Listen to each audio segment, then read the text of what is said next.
You know, it is difficult to imagine what lies beneath in stations just like this one all over Lower Manhattan. What you're about to see is a collection of everything that Sandy brought to bear, and water is the least of it.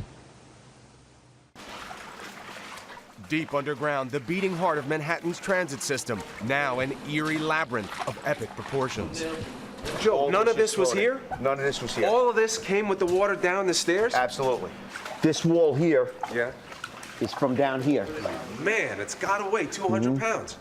Sandy's 14-foot surge washed into Manhattan's South Ferry Station like a tidal wave, carrying thousands of pounds of debris. So what are we talking about, like 50, 60 feet?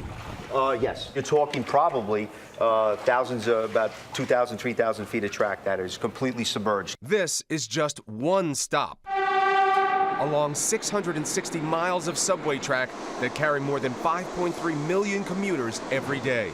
At least 3 other stations have water up to their platforms. Many others have several feet of flooding. We have 46 miles of track currently underwater right now. Underwater, so underwater. unusable. Yeah. Remember, draining contaminated water, just the first step. Weeks it will take to pump this out. Yes. And only then will you get down to where the tracks are and figure out what your problems are. Correct.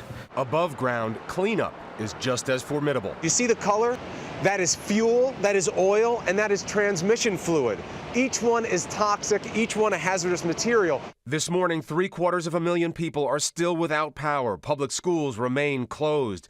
Nearly 4,000 utility workers from all over the country are rushing to New York today to help turn the power back on.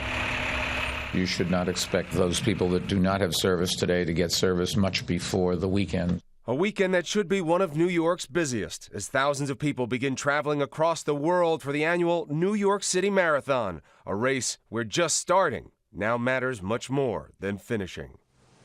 You know, we mentioned the marathon. It seems like a small thing, but in many ways, normalcy is measured by the little things. Of course, with the transportation system the way it is, it'll be a race just for the runners to get here. But the real marathon, Josh, is the one that all of these thousands of workers are waging to get this city back on track, as they say. And that marathon is a long way from over, Josh. Small steps indeed. We cannot thank the first responders and all those helping enough. Thank you for that, Chris.